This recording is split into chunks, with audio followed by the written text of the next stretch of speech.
Trax, the record store that got derailed.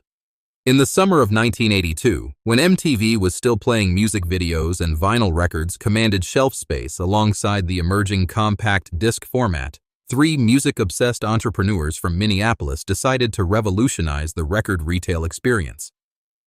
Jim Morrison, not the Doors frontman, but a former radio DJ with an encyclopedic knowledge of album liner notes, teamed up with Sarah Chen, a business school graduate who had written her thesis on consumer retail psychology, and Marcus Williams, a sound engineer who could identify pressing plants by the texture of vinyl grooves.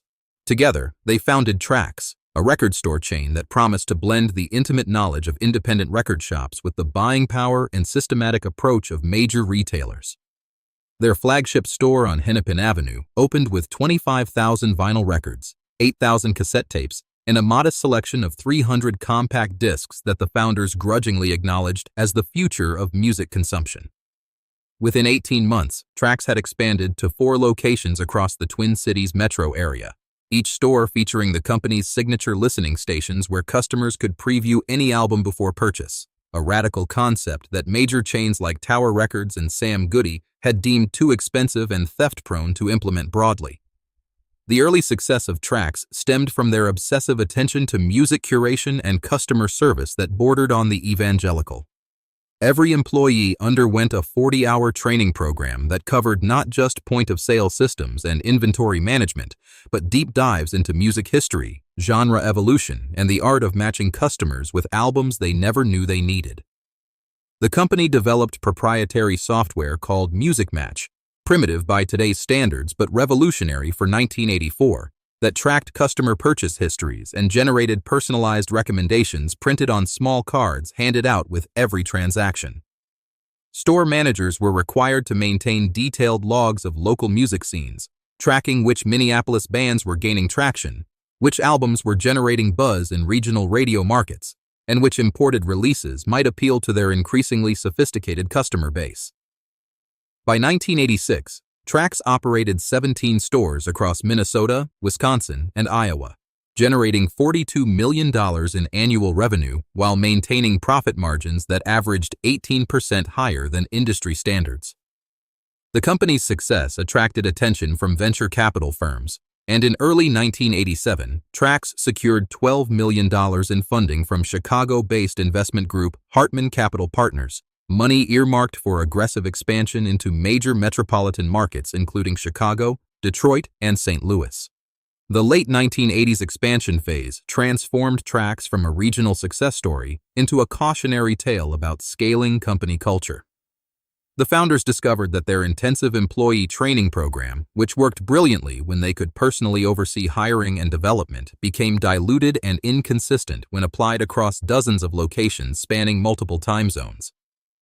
Store managers in Detroit lacked the deep connections to local music scenes that made Minneapolis locations feel like community gathering spaces rather than mere retail outlets.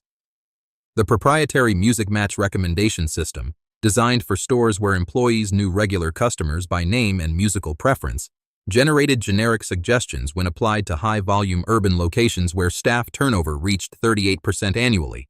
More critically, the company's expansion coincided with fundamental shifts in music retail economics as compact disc sales began outpacing vinyl purchases by substantial margins. Trax had built their reputation and operational systems around vinyl expertise, with employees trained to discuss pressing quality, label variations, and rare imports that appealed to serious collectors but represented shrinking market segments. The average customer increasingly wanted convenient access to the latest CD releases at competitive prices, rather than guided tours through obscure genre subdivisions or lectures about the superior warmth of analog sound reproduction. By 1990, Trax operated 43 stores across 8 states, but faced mounting financial pressure from multiple directions that would ultimately prove insurmountable. The company's lease agreements, negotiated during the optimistic expansion phase, committed them to premium retail spaces in high-traffic shopping centers where monthly rents averaged 43% higher than the modest storefronts that housed their successful Minnesota locations. Compact disc wholesale prices remained artificially inflated due to manufacturing monopolies and music industry price-fixing schemes that wouldn't be challenged until later in the decade, squeezing retailer margins while customers increasingly expected lower prices that reflected the reduced production costs of digital media. National chains like Tower Records and Virgin Megastores leveraged massive buying power to negotiate exclusive distribution deals and promotional partnerships that smaller chains like Trax couldn't match, leaving them unable to stock certain high-demand releases or participate in industry-wide marketing campaigns. The rise of big-box retailers like Best Buy and Circuit City, which treated music as loss leaders to drive traffic toward higher-margin electronics purchases, created pricing pressure that specialized music retailers couldn't sustain while maintaining the knowledgeable staff and curated selection that justified their existence. The early 1990s brought technological disruptions that exposed fundamental flaws in Trax's business model and strategic planning. The company had invested heavily in vinyl expertise and inventory systems optimized for physical media with long shelf lives and predictable sales patterns. But the music industry was rapidly shifting toward shortened product cycles and digital distribution methods that rendered traditional retail approaches obsolete. When compact disc sales peaked in 1991, representing 73% of music purchases nationwide, Trax scrambled to retrain staff and reconfigure store layouts that had been designed around vinyl browsing experiences. The emergence of alternative rock and grunge music created massive demand for specific artists and albums. But this new customer base showed little interest in the deep catalog exploration and cross-genre recommendations that had distinguished Trax from generic music retailers. Younger customers wanted Nirvana, Pearl Jam, and Soundgarden albums at the lowest possible prices with minimal interaction from store employees, a transactional approach that eliminated most of the value-added services that justified Trax's higher operating costs and premium pricing structure. The company's attempts to adapt to changing market conditions resulted in a series of strategic missteps that accelerated their decline rather than reversing course toward profitability. In 1992, Trax launched their express format stores in mall locations, smaller outlets focused on current hits and mainstream releases that abandoned the deep catalog and personalized service that had built their reputation.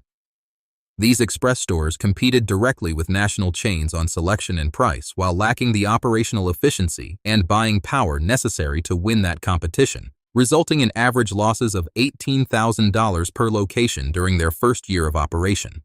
Simultaneously, the company attempted to diversify into related markets by adding sections devoted to music-related books, magazines, and merchandise.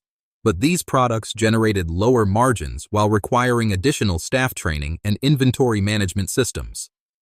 The founders' decision to franchise some locations in secondary markets created quality control problems and brand confusion as franchisees cut costs by eliminating employee training programs and personalized customer service that had differentiated Trax from generic music retailers. By 1994, Trax faced a cascade of problems that overwhelmed management's ability to maintain operations while implementing necessary strategic changes. The company's debt service on expansion loans consumed increasingly large portions of monthly revenue as same-store sales declined precipitously across most locations. Employee turnover reached 57% annually as the company reduced training programs and eliminated commission structures that had attracted knowledgeable music enthusiasts willing to work retail jobs for below-market wages. Customer surveys revealed growing dissatisfaction with selection, pricing, and service quality as cost-cutting measures eliminated many of the features that had originally distinguished Trax from chain competitors. The rise of music television programming, radio consolidation, and national entertainment media reduced the importance of local music expertise and recommendation services that had formed the core of Trax's value proposition. When sound scanning technology allowed real-time tracking of music sales across all retail channels, industry analysts confirmed that specialized music retailers were losing market share rapidly to mass merchants and big-box stores that could offer deeper discounts and more convenient shopping experiences. The final years of Trax illustrated how quickly retail businesses can collapse when fundamental market conditions shift faster than companies can adapt their operational models. In 1996, the company closed 14 underperforming locations and laid off over 200 employees, But these cost reductions came too late to restore profitability as music retail increasingly migrated toward internet sales and digital distribution channels that bypassed physical stores entirely. The emergence of online retailers like CD Now and Amazon offered customers access to massive catalogs, detailed product information, and competitive pricing, without the overhead costs and geographic limitations that constrained traditional record stores. Trax attempted to establish an online presence in 1997, but their website launched 18 months behind competitors and offered limited inventory with fulfillment problems that generated negative customer reviews and damaged their remaining brand credibility. The company's final expansion into used CD sales, intended to differentiate them from big box retailers and online competitors, generated additional operational complexity while contributing minimal revenue growth as the used music market became increasingly fragmented among independent dealers and online auction platforms. When Trax filed for bankruptcy protection in March 1999, the company operated just 11 stores compared to the 43 locations at their peak, with outstanding debts exceeding $14 million and assets valued at less than $4 million, including inventory, fixtures, and lease agreements. The bankruptcy proceedings revealed that the company had been technically insolvent since late 1996, surviving only through vendor credit extensions and delayed lease payments, while management desperately sought buyers or additional investment to fund operations. Industry analysts noted that Trax's failure represented broader structural changes in music retail that would eventually claim most independent and regional record store chains, as digital distribution, online sales, and mass merchant competition eliminated the economic foundations that had supported specialized music retailers for decades. The company's intellectual property, including the music match recommendation software and customer database, sold for just $200,000 to a technology firm that had originally hoped to license the systems for broader retail applications. The Trax brand name and trademark rights were purchased by a nostalgic former employee who maintained a single store in Minneapolis until 2003, when declining foot traffic and the rise of file-sharing networks finally closed the last chapter of a company that had briefly seemed positioned to revolutionize music retail before discovering that revolutions often consume their most passionate advocates. The story of Trax serves as a compelling case study in how companies can possess genuine innovations, dedicated management, and satisfied customers while still failing catastrophically when macroeconomic forces overwhelm micro-level advantages. The founder's vision of combining personal service with systematic operations proved viable during the brief window when compact discs were replacing vinyl, but before internet retail and digital distribution eliminated most physical music sales, a transition period that lasted roughly 15 years and created temporary opportunities for hybrid business models that couldn't survive longer-term technological disruption.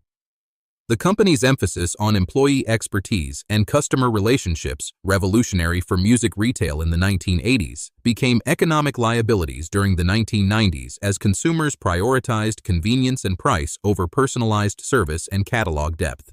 Trax ultimately demonstrated that even well-managed specialty retailers with loyal customer bases and innovative operational approaches cannot overcome fundamental shifts in consumer behavior, distribution technology, and competitive dynamics that reshape entire industries within single business cycles.